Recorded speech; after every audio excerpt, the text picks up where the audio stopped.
as we were discussing in the lovely short, 5D Collective is in the here and now, thanks to using their lovely prefrontal cortex. And so when ascension energies come about, they, unlike flat earthers or 4D Collective with conspiracy theories and stuff like that, they have an area of specialization, sciences, the human elements, and then they bring it to you and you get to learn about things the 5D way. So instead of saying things like you're always going to go through dark night of soul or ego death and every time there's an ascension energy you're going to upgrade, that's not what happens. You don't upgrade. You're not a machine.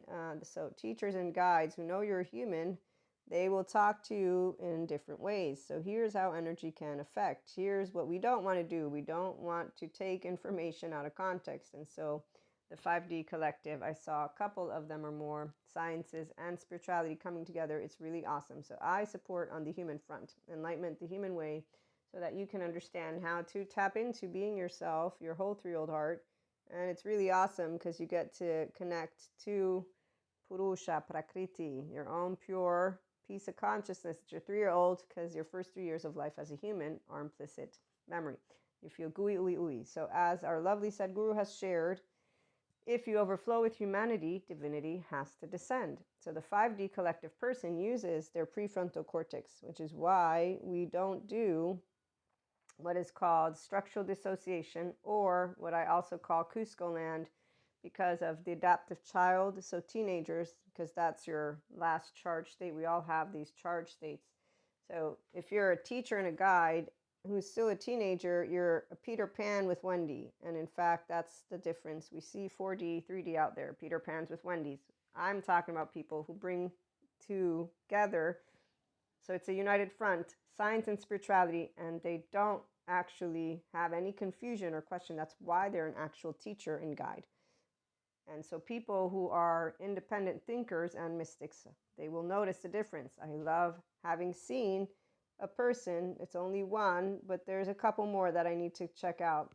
And actually, no, there's a couple more, Kundalini awakening. So the ones who are not creating a culty cult, traditional cult, or ethical cult, they're talking to you. They're saying, okay, I have the expertise, da da da da, and then they begin to integrate also their own spiritual mystic journey, because some of us, yes, we have these clairs, which are not superpowers. The 4D Collective, they're on the forever journey of Frozen 2 without ever getting to the end, where she sees herself in the mirror. It's like, oh, it was always about me. And there you go. A whole 3-year-old heart will know how to say, wow, the world doesn't revolve around me. So it's not always about me. And I do know how to behave emotionally like an adult and not do, I don't want to do personal development, I want life now, or let me continue to ask from source in the magic wand. Okay, so we have 4D, 3D for reasons. I'm not speaking to those groups because they're not going to like to hear that our clairs are not something that makes us superheroes. Yes, the minute that you say you're not more special than another person, we're all special. Don't you remember Jesus's words? And then they're like, no, but you know, some of us, we have gifts. No, I heard you the first time around. We don't have gifts. We all have gifts. Technically, I have weaknesses and strengths. That's why I have a herd. Like Ice Age.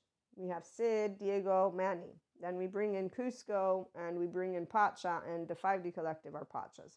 Okay, so on the United Front, science and spirituality, we understand it because we have the ability to use our left and right mode. So the right mode sits with your emotions from inside of you when you have emotional awareness. So I have implicit bias, cultural bias. I don't believe in the gender biases or the generalizations. But when I say bias, what I mean is there can be things that I get upset about. Yes, and in fact, my bias would be infinite higher human consciousness potential experience. So whenever I meet somebody who's limiting humanity, that's when my emotions come up. But since I've learned, thank you, Mother, that the world doesn't revolve around me and my imagination, I know how to just say, I know that Albert Einstein mentioned staying away from negative people because they have a problem for every solution. And look, the physicists, they study the hard problem of consciousness. The existential psychologists, they call our condition a dilemma. It's not a dilemma, though, to think. Why would they say the human secondary consciousness, which is when you're aware of being alive and you're aware you're going to die, was going to be a dilemma? I don't feel a dilemma. And again, 3-year-old Maria, the world don't revolve around you. Thank you, Daniel Siegel. What I have, always had, thank you, Mother, is the ability to use my left and right mode. So inside the brain of me right here, it wasn't, I'm a piece of shit, or I'm not a piece of shit. I'm not my best friend. I'm not my worst enemy. Now, let me spell this one out. You're gonna have to have the ability to know you're deserving. So secure attachment. If, on the other hand, there's an attachment rupture, then you have a shame cycle. It's not my words. I'm not making it up. It's words of therapists, attachment and trauma informed, to explain how your brain protects you. So if your environment wasn't safe enough for you to be, here, come on in, go Bormate, lovingly accepted, you didn't have to work for love, and then all of those basic child annoying emotions were allowed to be, yeah, thanks, Mom. I was allowed to be all of it. And that's why I have no shame button. So you poke here, love comes out. And if you don't want to build a snowman, I'm going to go find somebody else. I'll cry about it. Like I'll cry about beautiful things, because sadness, actually, we all have the sad circuit. It's about connection. So if I have a friend and they say, I don't like you, like when I was 4, and no, it wasn't they don't like me. They just didn't play with me because I'm too serious. I went home crying to Mom. Okay, so personal development. It's easy to know what divinity is. It's not an entity for the 5D, because we're not in our ego. It means we have, oh, look, I have thoughts going on in my left. Oh, look, I got feelings coming up. I think they're tainting something. Yes, because if I'm upset inside, I'm going to wait until I'm not upset so that I can actually make a coherent conversation. So people who are not in their prefrontal cortex, they don't experience the 90-second of emotions. No, they do rumination, and then they also grow up. And that's where, while some people have secure attachment, the ones who don't, there's good attachment trauma therapists online sharing with them how not to project. One of which is childhood survivor, trauma survivor. I always say healed and healing because I don't know his full story. Patrick Tiahan, find him. He has a great YouTube channel, and he shares his biggest regret from his childhood is that it made him unkind, and he shares how projection is something along the lines of, you walk into a supermarket, the cashier lady looks at you weird, and you go ahead and turn next to you and say, what a bitch, or something like that. He doesn't actually curse. I do sometimes, and not just sometimes. Okay, so this lovely lunar eclipse and the lovely energies in 2024 has brought a united front for those of us who know science is explaining spirituality. And what science also does is dispel myths, like the fact that there would be a demon possessing you when you have nightmare after nightmare after nightmare, which no. Patrick McNamara, neuroscientist. Now, the people who are 4D and 3D, they're going to continue talking about when volcanoes are erupting and magma, whatever, that there's demons coming out of the earth. Okay, so that's the 4D collective. For the 5D, we're not going to do that because we understand, because our right mode sits with the unknown, uncertainties with all of it. The right mode also allows for contradicting or opposing information. So people will think science is not the same as spirituality. I've had people do that. They're both different languages. They actually share with you the same information. When you can have a prefrontal cortex brain that says, I can see the dots, because the right mode is analogical.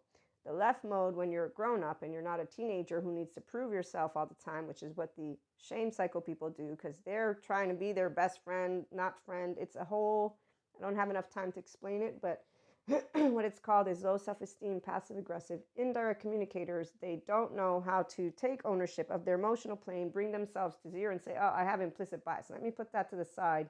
Keep hearing what is going on, and then I will continue to believe in my own thoughts, because that's how it works when you're a whole 3-year-old heart. You didn't change my mind, I didn't change yours, but we coexist on Earth. And in the meantime, the basics, the sciences, they continue to prove things that are helpful for our ecosystem to keep living on. I mean, unless, again, you want to be a flat earther. So 5D collective, we're not flat earthers. We have experiences with the field of consciousness, and we don't get lost, because we can say, okay, I can see how they're saying all the same thing. Integration of the brain, flexible, adaptive, coherent, energized, stable, is why when you overflow with humanity, divinity has to descend. It's because you are a functional adult, like we talk about, a secure attachment, a healthy self-worth person who says you matter just as much as I do, and I will not talk down to you or above you because I'm looking at you with my higher social engagement system. You have no weapon. I have no reason to be insecure, and I'm not. It's called healthy self-worth and unconditional love. I have flaws, you have flaws. I have imperfections, you have imperfections. We can say, let's go build a snowman. And we can argue about it too. How do you want to build a snowman? I don't know. Let's argue about it, but have fun while we're building our safari. Tune in for more.